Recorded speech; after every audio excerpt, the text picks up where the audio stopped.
Et si je vous disais que votre revenu actuel est déjà suffisant pour vous rendre riche? Oui, vous avez bien entendu.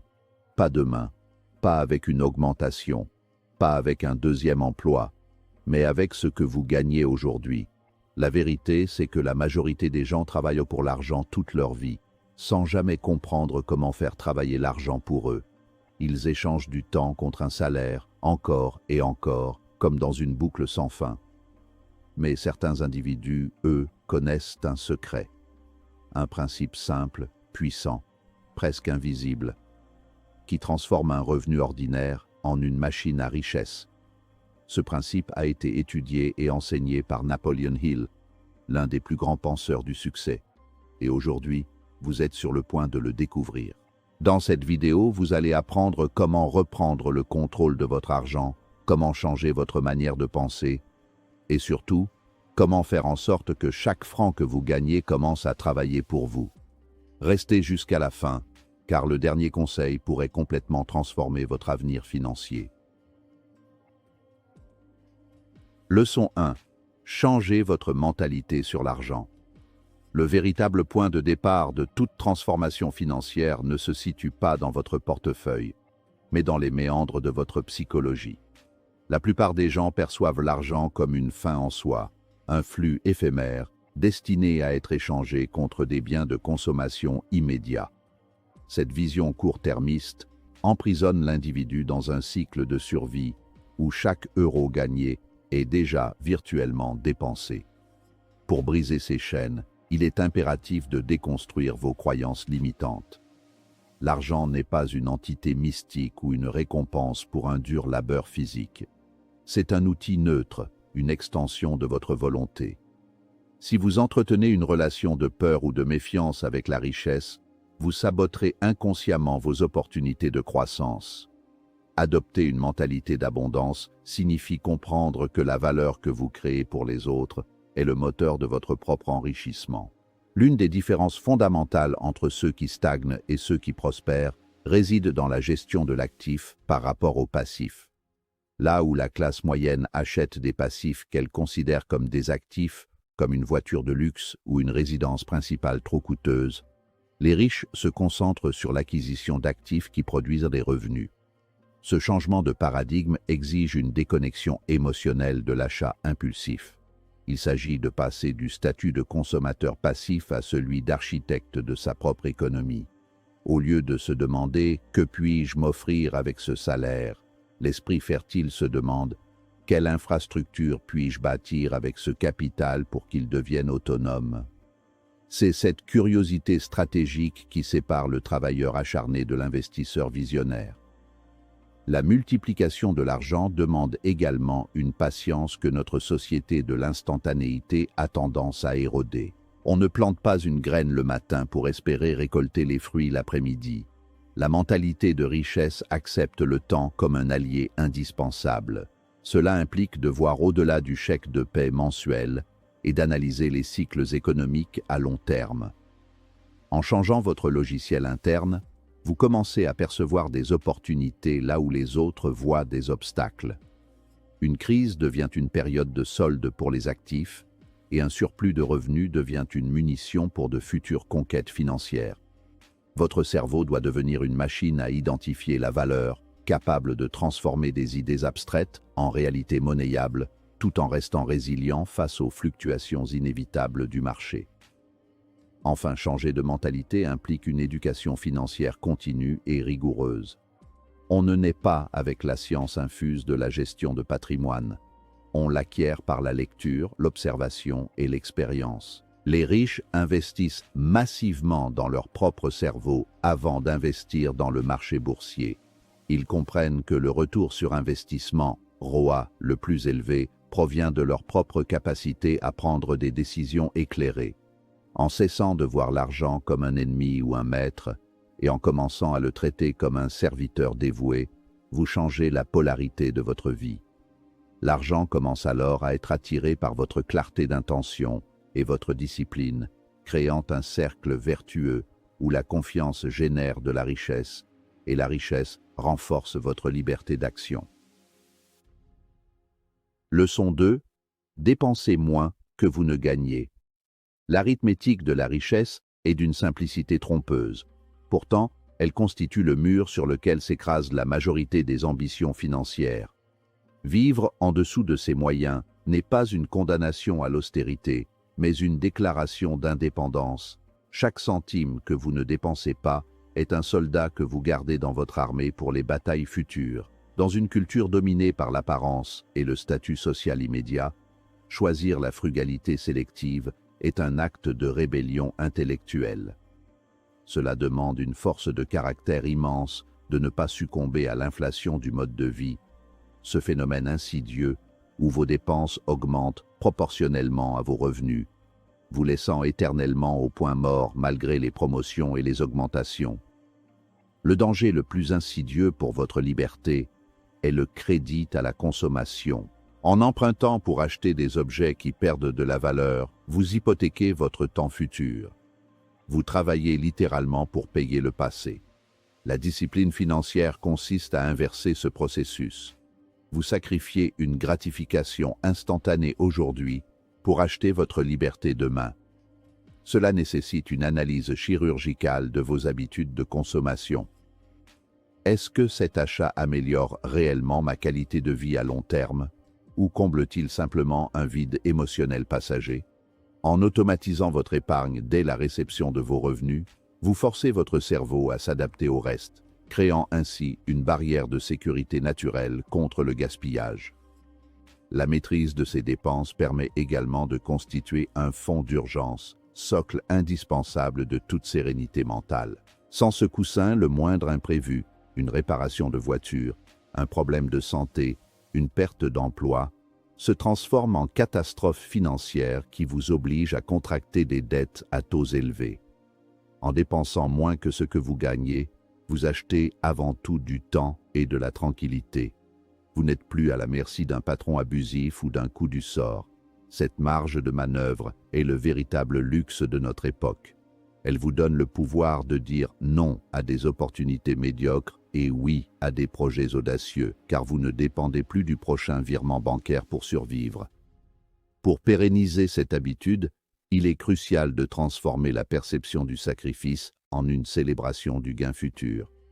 Ne voyez pas ce que vous ne pouvez pas acheter, mais voyez plutôt le capital que vous accumulez. Ce capital est votre liberté en devenir. Avec le temps, la différence entre vos revenus et vos dépenses devient une source d'énergie financière prête à être déployée. C'est le carburant nécessaire pour l'étape suivante, l'investissement. Sans cet excédent, vous resterez un spectateur du jeu économique. En devenant un gestionnaire rigoureux de vos flux de trésorerie, vous prouvez à vous-même que vous êtes capable de diriger votre vie, plutôt que d'être dirigé par vos impulsions de consommation. Leçon 3. Investissez intelligemment. L'investissement est l'art de transformer l'argent durement gagné en un moteur de croissance autonome. Passer de l'épargnant à l'investisseur est un saut qualitatif majeur.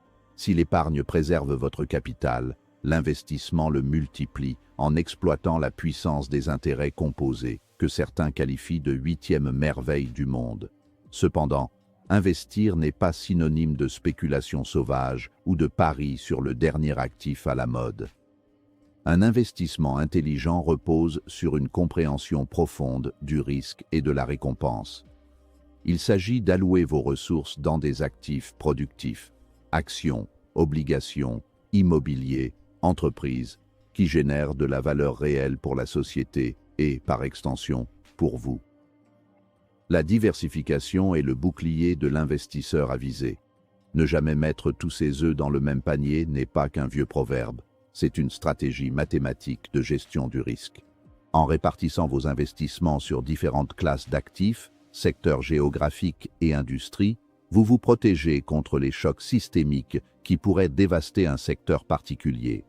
L'objectif n'est pas de devenir riche en une nuit, mais de construire une forteresse financière capable de résister aux tempêtes économiques. L'intelligence ici réside dans la capacité à rester calme lorsque les marchés sont volatiles. L'investisseur émotionnel achète quand tout le monde est euphorique et vend quand tout le monde a peur. L'investisseur intelligent fait exactement le contraire. La régularité surpasse souvent le génie tactique.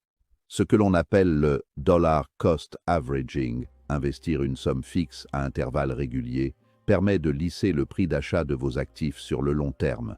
Cette méthode retire l'émotion de l'équation et vous permet de profiter des baisses de marché pour accumuler davantage de parts à moindre coût. L'investissement intelligent demande aussi une vigilance constante sur les frais et la fiscalité. Une performance brute de 10% peut être réduite à néant par des frais de gestion exorbitants ou une imposition mal optimisée. Il est donc primordial de comprendre les mécanismes légaux et financiers de votre pays pour garder la plus grande part possible du gâteau que vous cuisinez avec tant de soin. Enfin, l'investissement le plus rentable restera toujours celui que vous faites en vous-même. Mais l'investissement externe est ce qui permet de décorréler vos revenus de votre temps. Pour réussir, il faut accepter que le risque est inhérent à la croissance, mais que l'ignorance est le risque le plus dangereux de tous. Prenez le temps de comprendre les fondamentaux des entreprises dans lesquelles vous investissez ou les cycles du marché immobilier local. L'information est le pouvoir. En investissant stratégiquement, vous ne vous contentez pas de stocker de la valeur, vous injectez du capital dans l'économie, vous soutenez l'innovation et vous vous assurez une place à la table de ceux qui bénéficient de la croissance mondiale. Leçon 4. Créer des sources de revenus passifs. La définition même de la liberté financière est d'atteindre un stade où vos revenus passifs couvrent ou dépassent vos dépenses de subsistance. Tant que votre revenu dépend directement de votre présence physique et de votre temps, vous n'êtes pas libre. Vous louez simplement votre vie à un employeur ou à des clients. Le revenu passif est l'antithèse de l'échange temps contre argent. C'est un système que vous construisez une fois et qui continue de générer des flux financiers avec un entretien minimal, que ce soit par le biais de dividendes boursiers, de loyers immobiliers, de redevances sur des œuvres intellectuelles ou d'un business automatisé. L'objectif est de déconnecter la création de richesse de votre horloge biologique. La mise en place de ces sources de revenus demande un effort initial considérable, souvent non rémunéré sur le moment. C'est là que la plupart des gens abandonnent. Ils ne sont pas prêts à travailler dur pendant 2 ans pour ne pas avoir à travailler les 40 suivantes. Créer un actif numérique, comme une formation en ligne, un logiciel, SaaS ou un blog influent, demande des mois de dévouement sans garantie de succès. Cependant, une fois que l'inertie est vaincue, l'actif devient une rente. Imaginez chaque source de revenus passifs comme une petite source d'eau. Individuellement, elles peuvent sembler insignifiantes, mais ensemble, elles forment un fleuve puissant capable de soutenir tout votre écosystème financier. L'immobilier reste l'un des piliers classiques et les plus robustes du revenu passif. En utilisant l'effet de levier du crédit bancaire, vous pouvez acquérir un actif dont les locataires remboursent la dette à votre place tout en dégageant un excédent de trésorerie, cash flow. C'est l'un des rares domaines où vous pouvez contrôler un actif valant 10 fois votre mise initiale. Mais le revenu passif moderne s'est démocratisé avec Internet. Aujourd'hui, posséder une chaîne YouTube qui génère des revenus publicitaires ou un portefeuille de crypto-actifs produisant des intérêts, staking, sont des avenues viables. La clé est la multiplicité. Ne jamais dépendre d'une seule plateforme ou d'un seul type d'actif, car les règles du jeu peuvent changer brusquement. Chercher le revenu passif, c'est aussi adopter une mentalité de propriétaire plutôt que de salarié. Un propriétaire se demande comment posséder le système, tandis qu'un salarié se demande comment servir le système. Cette quête change votre perception du travail. Le travail devient alors un choix et non une contrainte. Vous ne travaillez plus parce que vous en avez besoin, mais parce que vous le désirez. Cette sérénité permet une créativité accrue qui, à son tour, peut générer de nouvelles idées de revenus passifs. C'est une spirale ascendante où la richesse appelle la richesse. En automatisant votre prospérité, vous regagnez la ressource la plus précieuse et la moins renouvelable au monde, votre temps. Leçon 5. Réinvestissez vos gains. Le piège le plus mortel sur le chemin de la richesse est ce qu'on appelle le succès prématuré. Beaucoup de gens, dès qu'ils commencent à voir les fruits de leurs investissements ou de leur business, s'empressent de célébrer en augmentant leur niveau de vie. Ils achètent la voiture de sport, la montre de luxe, ou déménagent dans un appartement plus grand. C'est l'erreur fatale de manger ses semences au lieu de les replanter. Les véritables bâtisseurs de fortune comprennent que les premiers profits ne sont pas faits pour être consommés, mais pour être réinjectés dans la machine. C'est ce qu'on appelle la capitalisation.